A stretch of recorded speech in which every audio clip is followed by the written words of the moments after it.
블록체인의 실제 모습을 좀 살펴보겠습니다.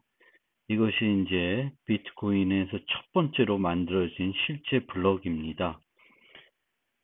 이 블록을 보면 그 블록의 해시 값은 여기에 주어져 있습니다.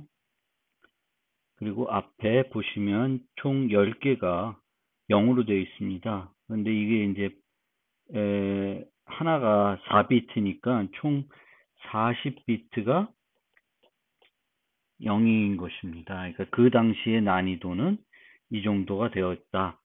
그리고 이 첫 번째 블럭에서 받은 보상은 50BTC였습니다. 그리고 보통 이렇게 블록체인에서 최초의 블록을 제네시스 블록이라고 합니다. 그리고 이 블록은 사토시가 생성을 했습니다. 어쨌든 초기에는 사토시와 그 친구들이 자신의 PC들을 가지고 채굴을 하였습니다. 그래서 상당히 이 사람이 누군지는 모르겠지만 상당히 많은 금액의 BTC를 소유하고 있습니다. 그리고 여기 보시면 해시 난수가 있습니다. 즉, 요 난수 값이랑 블럭의 데이터를 합쳐져서 요 해시 값을 계산하게 된 것입니다. 최근 블럭을 하나 살펴보면 요거는 2020년 2월 6일 날 채굴된 블럭입니다. 그리고 우리가 이 최초 블럭을 우리가 높이를 0이라 그러고요. 깊이는 현재부터 아래로 계산이 됩니다. 그래서 이 블럭의 높이는 61만 6,160번째 블럭이 되겠습니다. 그리고 여기에 보시면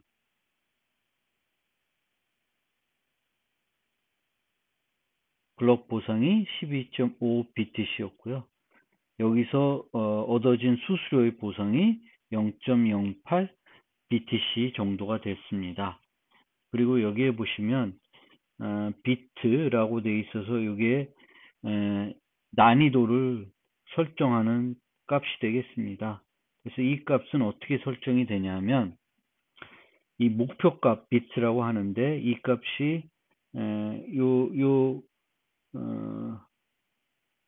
십진수로는 이게 얼마죠? 3억 8,706만 8천 얼마예요? 그럼 이것을 16진수법으로 변환하면 이 값이 되고요. 이 값을 앞에 있는 두 비트와 앞에 있는 첫 바이트와 나머지 세 바이트를 분리해서 다르게 취급합니다. 그래서 이 값을 이 나머지 세 바이트를 이런 식으로 해서 계산을 하게 됩니다. 요 17은 요로 오게 되는데 여기 계산하게 되면 요 값을 얻게 되고요. 이 값을 16진수로 표현하면 이렇게 얻게 됩니다. 즉 목표 값은 앞에 16개, 18개가 0이 되는 겁니다. 그리고 실제 여기가 1이니까 0, 0, 0, 1이죠.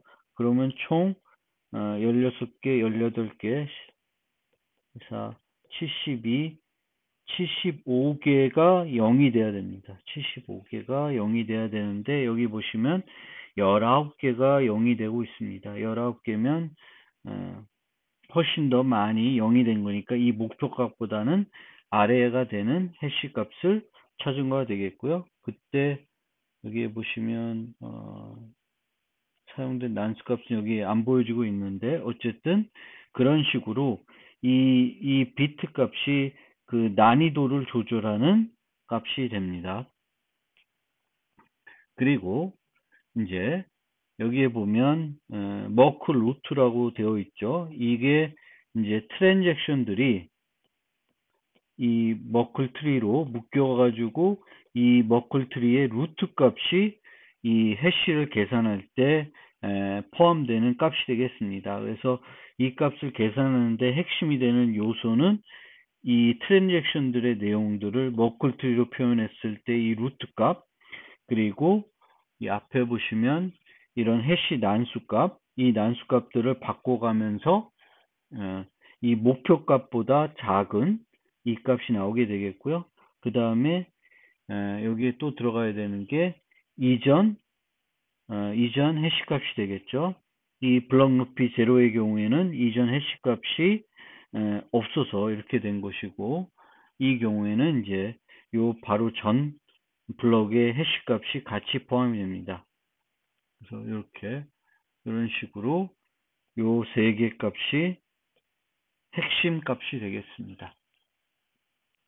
이전 블럭 값, 머클트리의 루트 값, 난스 값, 이렇게 해가지고 해시를 반복적으로 요 난스 값을 바꿔가면서 계산을 해서 이 목표치, 이 목표 비트에 의해서 계산되는 이 목표치보다 작은 값이 나오면은 채굴에 성공을 한 것이 되겠습니다. 트랜잭션들은 이 트랜잭션 예를 살펴보면 여기에 보시면 이게 입력 트랜잭션, 입력 트랜잭션의 주소가 되겠고요. 그리고 여기 보시면 요 주소와 출력은 3개인데 세 번째가 동일한 주소입니다. 그래서 이 입력 주소에 소유한 요 이전 출력이 되겠죠. 그 출력의 주소에 어떤 금액을 갖고 있을 텐데 그 금액에 여기 보시면 전체가 요건데 여기에 거의 대부분이 거스름으로 받고 있고요. 거스름을 받고 있고 두 곳에 양도를 하고 있습니다. 요만큼씩 양도를 하고 있다는 걸 알 수 있습니다. 그리고 이 트랜잭션 수수료는 0.001 BTC입니다. 이 수수료는 그 트랜잭션을 생성한 사람이 마음대로 지정을 할 수가 있습니다. 그래서 높게 지정을 하게 되면 이 루트에 그 블럭에 포함될 확률이 높아지게 됩니다.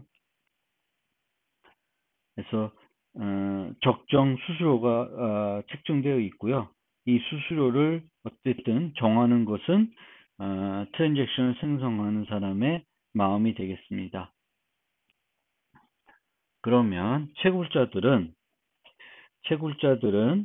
트랜잭션을 수신하면 트랜잭션을 확인하게 되는데 이때 확인해야 되는 것이 트랜잭션에 포함된 소명값, 이 소명값이 유효한지 살펴봐야 되겠고 금액은 적절한지 살펴봐야 됩니다. 그러니까 입력 금액과 출력 금액을 비교해 봐야 되겠죠. 살펴봐야 되겠고 그 다음에 이중 사용한 건 없는지 살펴봐야 됩니다. 그래서 기본적으로 우리가 트랜잭션에 대해서는 소명, 금액, 이중 사용 여부를 확인해야 되겠고 유효하면 풀에 포함하게 됩니다. 그리고 트랜잭션을 수신할 수도 있고 블럭을 수신할 수 있습니다. 그럼 블럭에 대한 소명을 확인해야 되겠고 뭐 난이도 등 또 거기에 포함된 트랜잭션이 유효한지를 확인해야 됩니다. 그래서 이 블럭이 유효하면 이 채굴자는 다음 블럭을 시작해야 되는데 이 블럭을 수신했을 때 이 블럭에 포함된 트랜잭션들은 이게 유효한 블럭이면 자신의 풀에서 제거를 해야 됩니다. 그래야 다음 풀 생성이 경쟁할 때 블럭에 포함될 트랜잭션들을 선택할 수 있게 됩니다. 이미 이전 블럭에 포함된 그래서 확정이 된 뭐 거기 포함됐다고 바로 확정되는 건 아니지만 이미 포함된 트랜잭션을 또 포함할 수는 없죠. 그래서 이렇게 블럭을 수신하게 되면 그 블럭에 포함된 트랜잭션들을 그 유효 풀에서 제거하고 그 풀에 없는 그러니까 이 풀에 남아있는 애들 가지고 다음 블럭을 만들어야 됩니다. 그리고 이 풀에서 블록들을 트레인 선택을 한 다음에 아머 퍼즐, 이 머클 트리를 만들어야 되겠죠. 그래서 그걸 가지고 아머 퍼즐을 해결하고 블록 수신 전에 다음 블록 수신 전에 해결하면 블록을 전파해서 자신이 이 블록을 생성해 가지고 얻게 되는 보상을 얻을 수 있게 되는 것입니다. 그럼 실제 채굴은 누가 하냐? 아무나 할 수 있습니다. 그리고 왜 이 사람들이 채굴을 하냐면 보상이 있기 때문입니다. 그래서 이 보상은 두 종류인데 새 비트코인을 얻을 수가 있고 각 트랜잭션 블록에 포함된 각 트랜잭션의 수수료를 얻을 수 있습니다. 이 새로운 그 블록마다 얻게 되는 새 비트코인은 최초 제네시스에서는 50 BTC였었고요. 이것이 주기적으로 반으로 축소되고 있습니다. 25, 12.5, 그래서 현재는 6.25까지 와 있습니다. 그래서 이렇게 이 채굴에 성공하면 새로운 코인을 받기 때문에 이제 이 아머퍼즈를 해결하는데 성공을 하면 새 코인을 받기 때문에 이 과정을 이제 채굴이라고 하고 이걸 하는 사람들을 채굴자라고 합니다.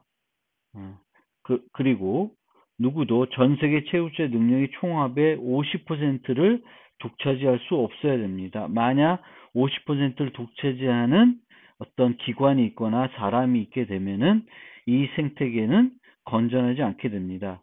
그러니까 50% 이상을 독차지하게 된다는 것은 그 채굴자들이 다른 채굴자들 비해서 현저하게 높은 확률로 채굴을 할 수 있다는 것이고요.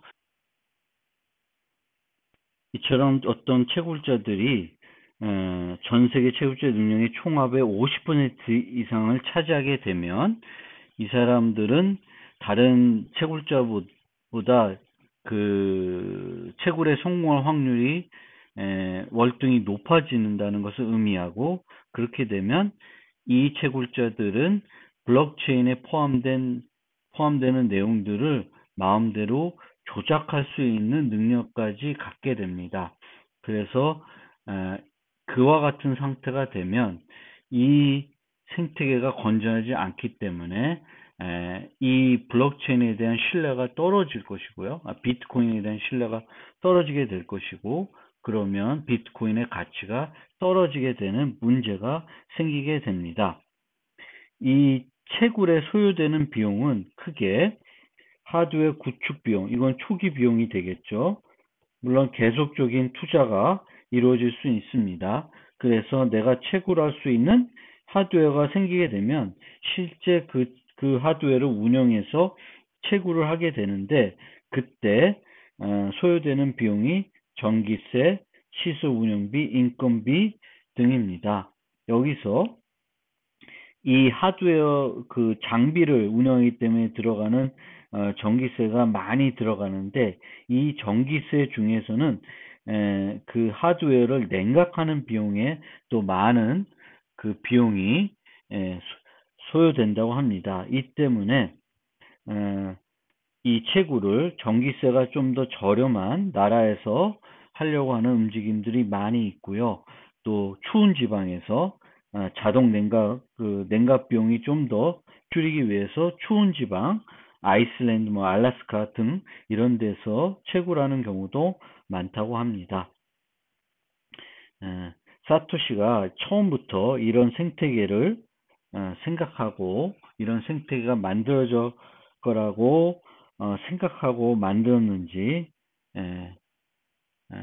잘 모르겠습니다만 어쨌든 그 사토시가 생각했던 것과 비슷하게 지금 이 비트코인이 돌아가고 있기는 하는 것 같습니다.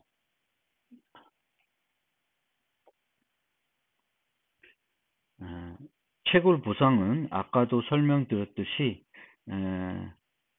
그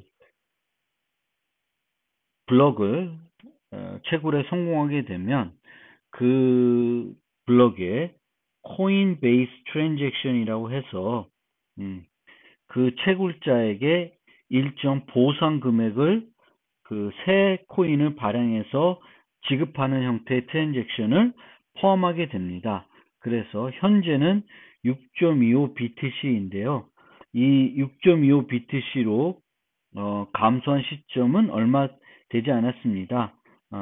2020년 5월 10일이었고요.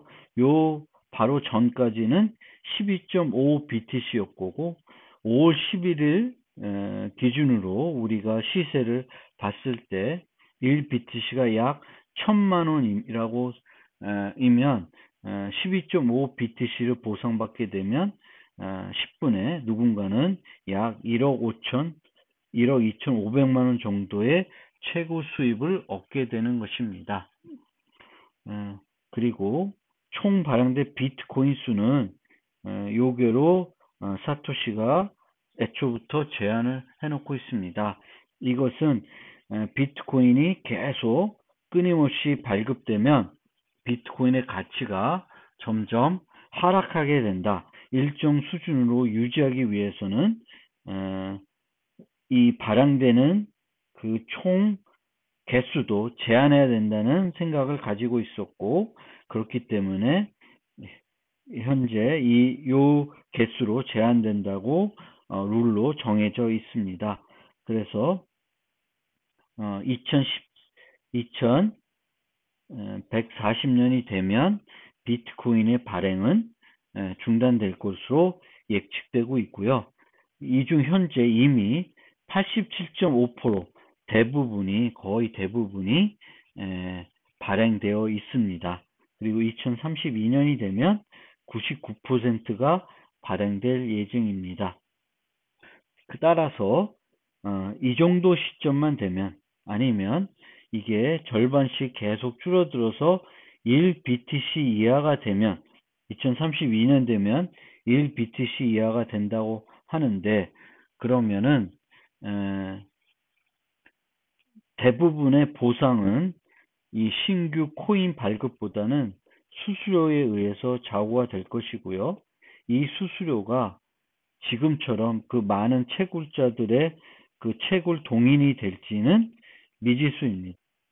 그렇게 돼서 많은 채굴자들이 채굴을 중단하게 되고,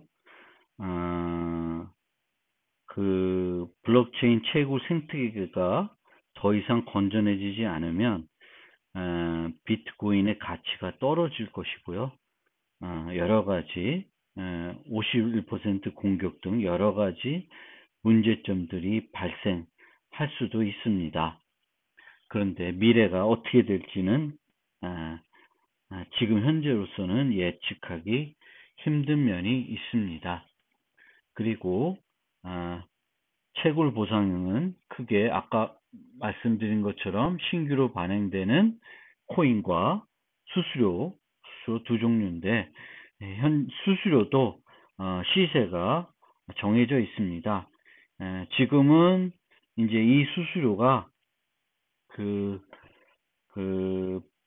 비트코인 보상이 그 새로운 코인에 의한 보상이 충분히 있기 때문에 이 수수료가 크지 않다 하더라도 채굴하는 동인에 큰 영향을 주진 않습니다. 하지만 나중에 아까 말씀드린 것처럼 이제 그 코인 보상, 신규 보상되는 코인이 점점 줄어들게 되면 이 수수료는 점점 올라갈 수밖에 없을 것입니다. 이 수수료가 올라가지 않으면 채굴 동인이 떨어지기 때문입니다.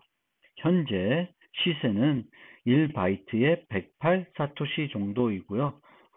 그러면 블록 크기가 1메가바이트니까 최대 1BTC 정도. 1BTC면은 한 1000만원?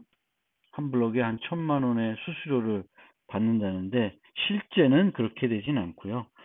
평균적으로, 왜냐하면 모든 그 트랜잭션의 수수료를 책정하는 것은 트랜잭션 생성한 사용자의 마음이기 때문에 어떤 건 시세보다 높게, 어떤 건 시세보다 낮게 책정되어 있을 수 있고 한 블럭에 포함되는 트랜잭션 수도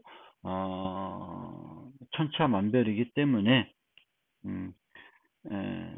그 한 블럭을 그 채굴했을 때 얻어지는 수수료는 매우 편차가 클 수 있습니다. 그래도 평균이 한 0.54 BTC이면은 현재 시세를 고려하면 540만 원 정도이고, 이거는 신규 코인으로 보상받는 그 금액에 비하면은 매우 적은 금액입니다. 채굴자에서 이제 가장 문제가 되는 게 51% 공격인데, 51% 공격이라는 건 한 주체, 개인 또는 집단이 전 세계 채굴에 사용되는 해시파워의 51%를 차지하는 거예요. 50%를 넘게 차지하게 되면 이 집단이 그 채굴에 성공할 확률이 그만큼 높아지는 거예요. 그만큼 높아지면은 기존보다 더 빠르게 계산해서 따라잡아서 기존에 나왔던 체인들을 다 무효화시키고 새 체인으로 바꿔치기를 해버릴 수가 있습니다. 그래서 이게 실제 가능한데, 실제 할 수 있는 일은 이중사용과 서비스 교란인데, 이중사용도 자신의 돈만 이중사용할 수가 있고 할 수 있지만, 물론 공모는 가능하죠. 그러니까 어떻게 하는 거냐, 이중사용이라는 건 이전 트랜잭션 블록에서 확정된 트랜잭션을 제거하고 다시 사용하는 거예요. 그게 이제 이중사용 가능성, 유일한 이중사용의 가능성이고요. 서비스를 교란할 수 있는데 무효하고 제거하고 뭐 이런 건데 별로 이득은 없을 것입니다. 그리고 현재 해시우 분포를 봤을 때 아직은 이게 문제가 되지 않는데, 액처 목표와 달리 중앙 집중화되고 있습니다. 그래서 이런 식으로 보면 이제 이 큰 손들이죠. 이 사람들이 늘 성공하는 비율이에요. 그래서 이런 애들이 블럭들을 만들었을 때 100개면 15개는 F2 풀에서 성공을 한다, 이런 의미가 되겠습니다. 그래서 이런 풀 개념이 뭐냐는 좀 이따 설명드리겠습니다. 그래서 여기에 보시면은 요 3명만, 아니면 여기까지는 돼야 되나? 하여튼 요 3 정도만 합심하면 51%를 넘어가게 됩니다. 4개만 하더라도 57%, 4%예요. 세 곳 합치면 세 곳이 57%는 4%고 네 곳 합치면 68.5%가 됩니다. 그래서 채굴은 분산이 아니라 중앙 집중화가 이미 되고 있다. 그래서 이게 대한 우려가 매우 큽니다. 그래서 풀이 뭐냐? 그리고 풀에 대한 설명이 전에 실제 50% 공격이 일어난 사례도 있습니다. 근데 이것은 비트코인 자체에서는 일어나지 않았지만 비트코인으로부터 파생된 비트코인 골드라든지 아니면 모나코인 같은 데서는 실제 공격들이 일어난 경우가 있습니다. 그러니까 이거는 언제 일어나냐면 그 채굴 생태계가 건전하게 형성되기 전에 초기에 발생할 수 있습니다. 그리고 그 생태계가 충분히 건전하게 안 되면 계속 발생할 수도 있는 거죠.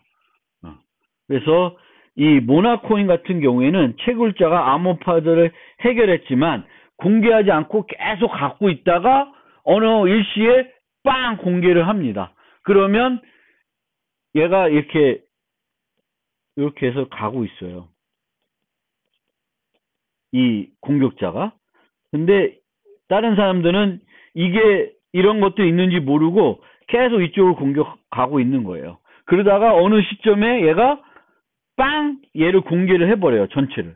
그러면 우리는 그 가장 긴 체인을 우선하기 때문에 이 자체가 다 무효화되고 이것이 유효한 체인이 돼요. 그러면 되게 혼란을 가중되겠죠. 이게 50% 공격 사례입니다.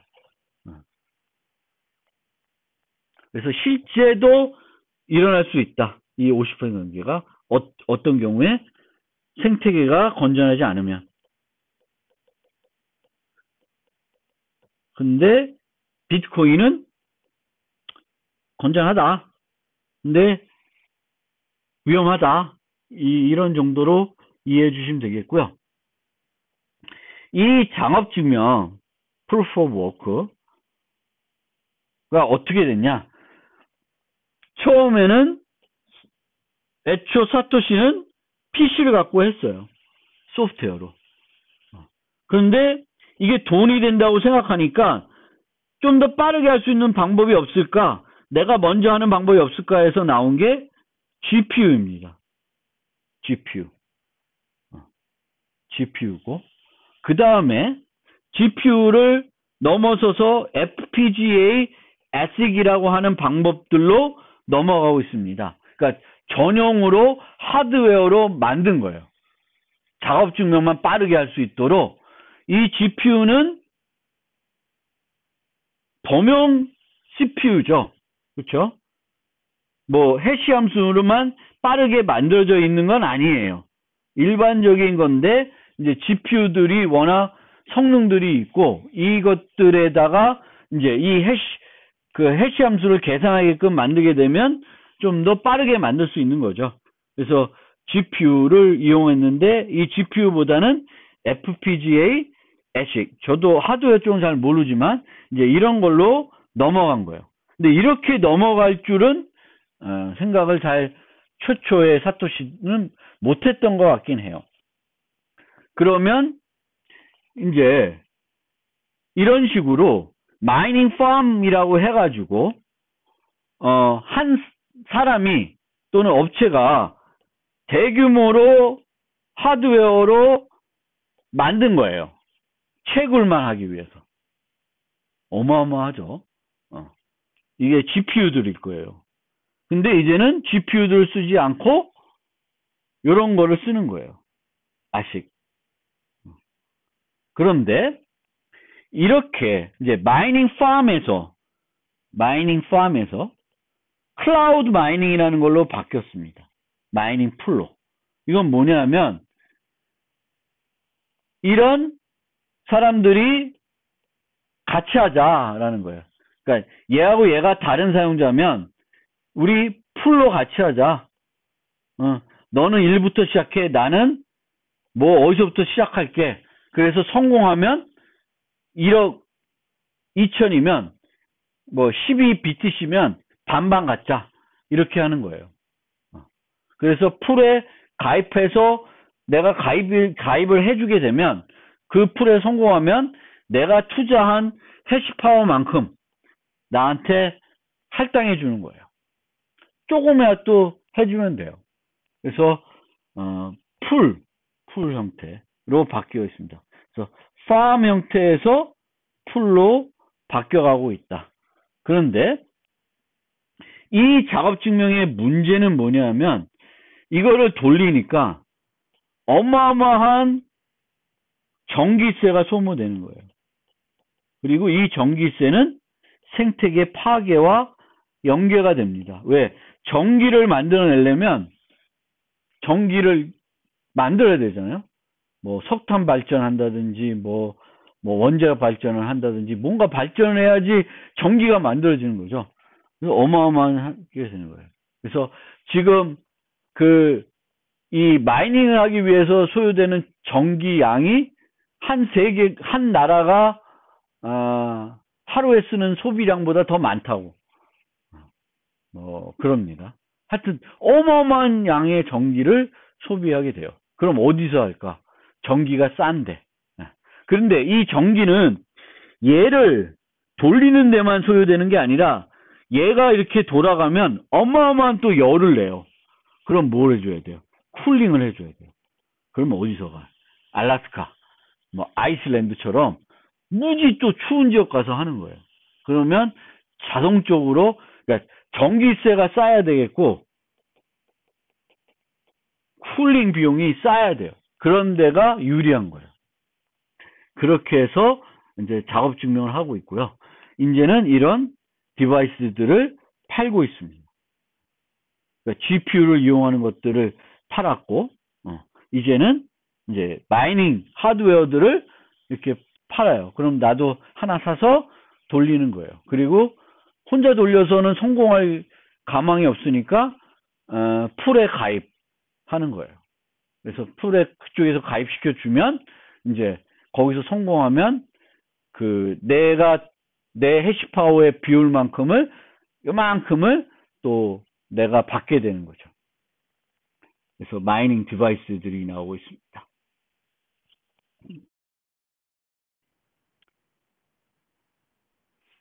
이 채굴과 관련해서요. 그 채굴은 확률적인 게임인데, 물론 컴퓨팅 파워를 더 많이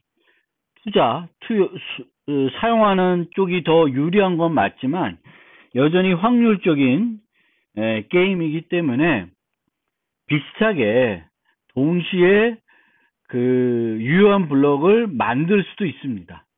동시에 유효한 블럭을 만들 수도 있는데, 그럴 때 생기는 것이 일시적 포크라고 합니다.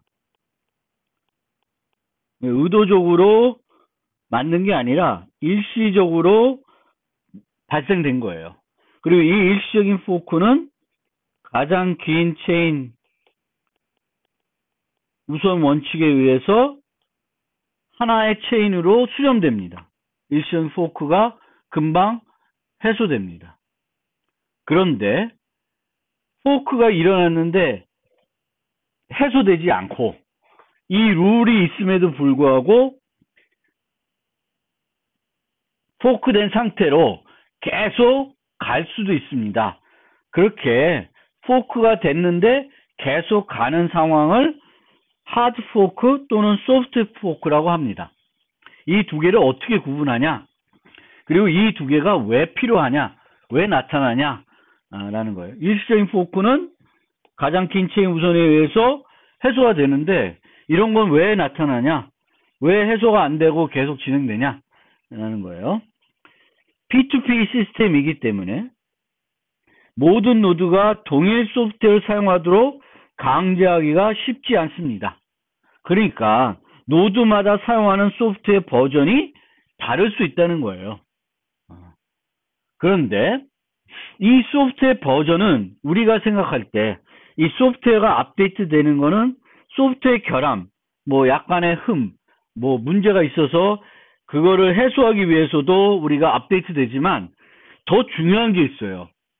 이 비트코인이나 암호화폐에서는 규칙 변경을 할 수가 있습니다. 특히 트랜잭션 검증 규칙이나 블록 구성 규칙을 바꾸려고 하면 대단히 큰 일입니다. 그래서 이 블록을 구성하는 규칙은 일관성이 반드시 또 유지돼야 되는 특성이 있고요.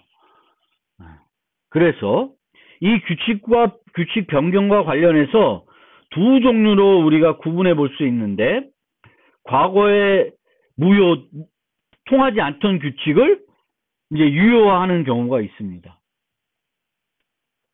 거꾸로 과거에 유효하던 규칙을 무효화하는 경우도 있습니다. 그래서 이 첫 번째, 과거에 통하지 않던, 사용되지 않던 규칙을 유효한 경우를 우리가 하드 포크라고 그러고요. 과거에 유효하던 규칙을 이제 더 이상 안 쓰는 거예요. 그것을 소프트 포크라고 합니다.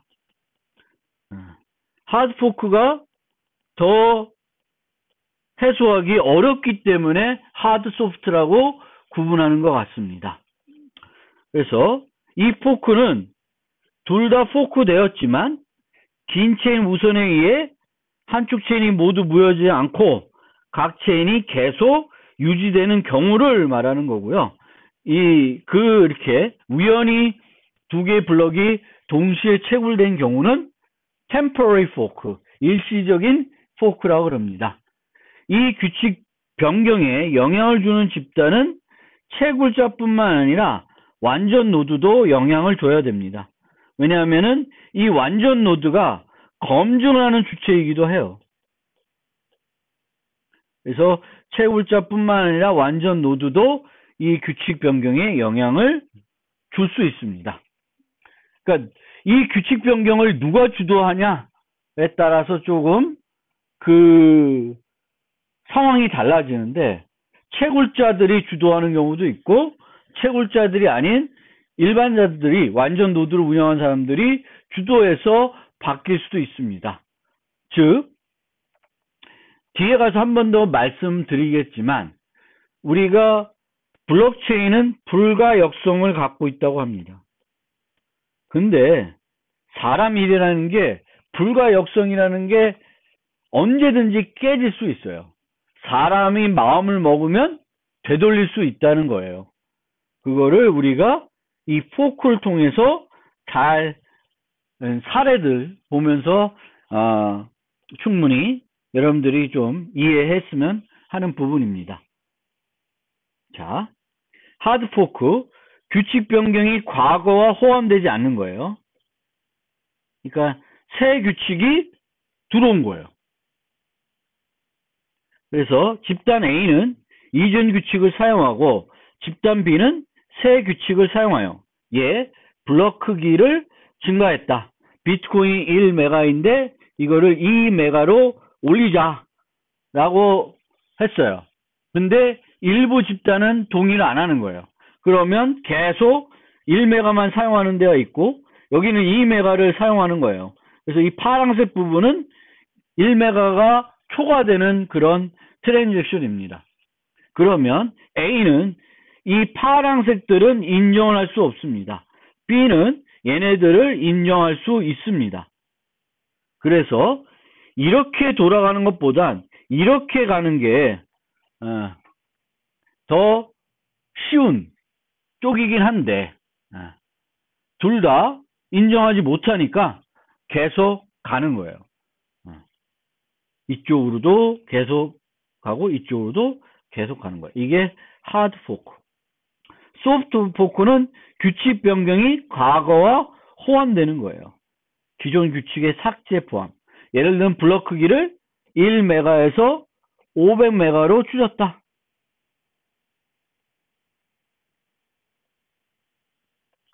집단 A는 이전 규칙을 사용합니다. 이전 규칙을 사용하니까 이게 녹색으로 되어 있지만 노란색으로 표시해도 마찬가지입니다. 여기는 다 이제 1메가에서 500메가로 줄어들었겠죠. 얘는 또 일로 가기 힘든데 이쪽은 일로 갈 수 있습니다. 그래서 A는 모두 인정을 해요.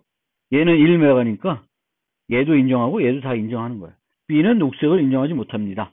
하드포크와 달리 A는 B 쪽에 넘어가는데 문제가 없긴 해요. 그래서 긴 체인 우선 원칙에 따라 쉽게 하나로 통일될 수도 있습니다. 에이, 그냥 일로 가자 하는 게 되는데 이쪽으로는 일로 가기가 힘들 수도 있습니다. 그래서 하드 포크, 소프트 포크. 그래서 규칙이 과거 호환되냐 안 되냐에 따라서 호환되지 않는 경우를 하드 포크, 호환되는 경우를 소프트 포크라고 합니다. 그리고 갈라섰는데 긴 체인 우선의 원칙에 의해서 하나로 합치는 게 아니라 이거는 긴 체인이 이렇게 된다고 해서 일로 합칠 수가 없죠. B는. 그렇죠? 이 경우는 얘가 긴 체인이 되면 일로 합칠 수는 있습니다. 그러니까 소프트 포크에서는 A가 B 쪽으로 합칠 수는 있어요.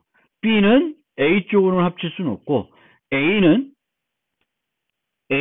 B 쪽으로 합치려면 자기 소프트웨어를 변경해야 돼요. 얘는 소프트웨어 변경 없이 B로 합류할 수도 있습니다.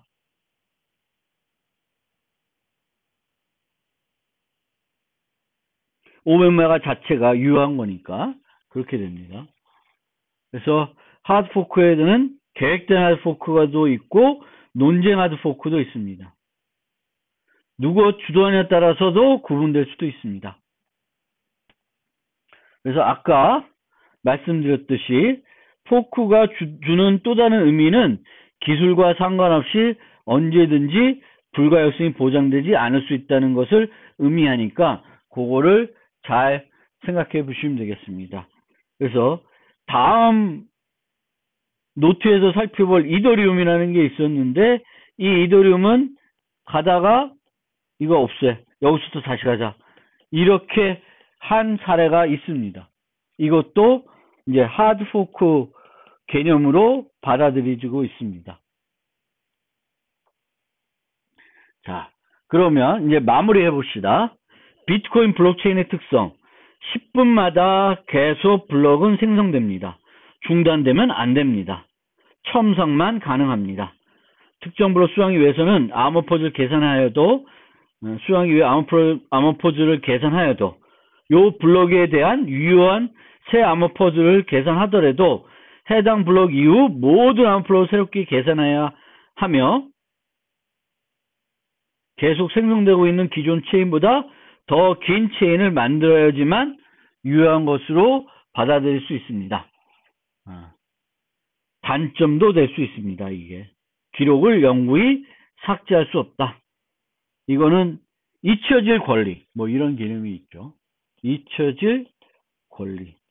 근데 블록체인은 한번 기록되면 잊혀질 수가 없습니다. 분산 저장되어 있다. 그러니까 분산 저장된 데이터를 모두 다 바꾸기도 힘들다. 완전 노드에 다 중복해서 저장되어 있다. 누구나 접근 가능하다. 누구나 볼 수 있어요. 블록의 기록을 포함하는 권한은 블록을 생성하는 주체의 마음, 채굴자의 마음입니다. 체인 순서에 의해 각 블록의 생성 시점에 대한 상대적인 시간을 알 수 있는데 그거에 대한 절대적인 시간은 알 수 없습니다. 특히 트랜잭션에 대한 순서는 보장하지 않습니다. 오픈소스로 운영이 됩니다. 이것도 또한 매우 중요한 특성이에요. 그래서 이런 신뢰를 높이려고 그러면 오픈 소프트웨어가 돼야지만 더 신뢰를 높일 수 있습니다.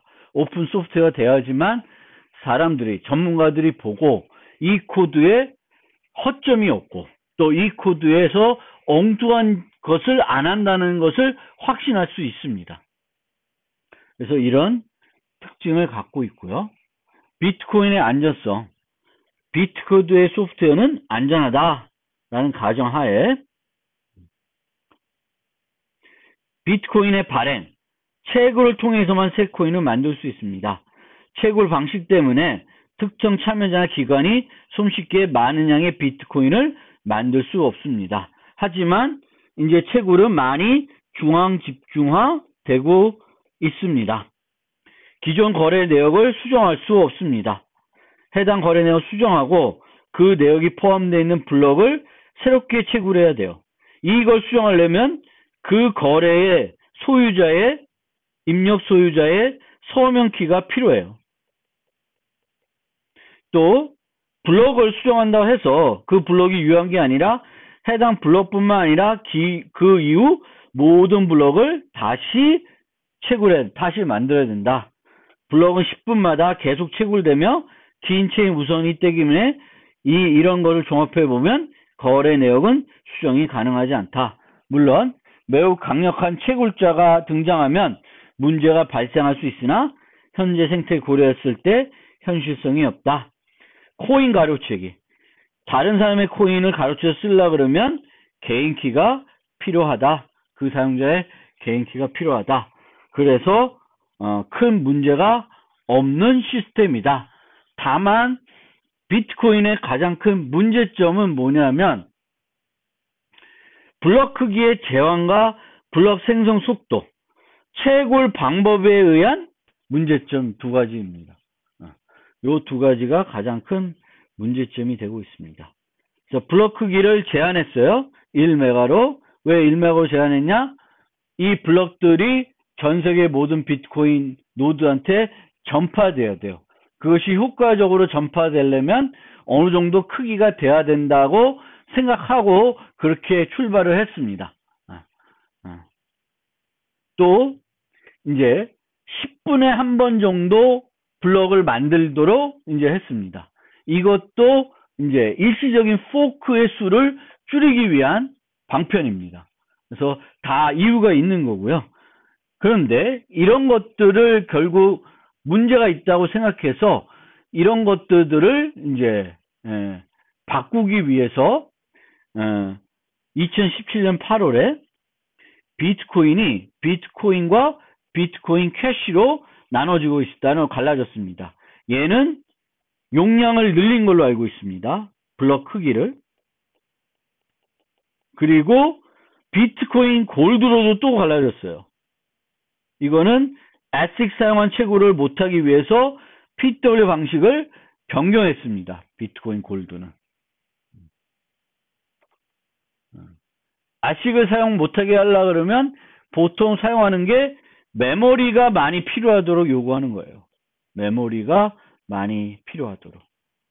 계산만 빨리 하면 되는 게 아니라 메모리도 많이 필요하게 하면은 ASIC 가지고는 안 되고 다른 것이 필요합니다. 보통 이렇게 되면 GPU로만 하는 것이 가장 옵티멀한 형태로 바뀌게 됩니다. 전혀 하드웨어를 만드는 게 아니라 그냥 GPU로 만드는 것이 가장 효과적인 형태로 되고 있습니다. 이더리움이 이 방식을 또 쓰고 있습니다. 채굴 방법 때문에 일어나는 환경 파괴, 어마어마한 전기세, 어마어마한 비용들이 소요되고 있죠.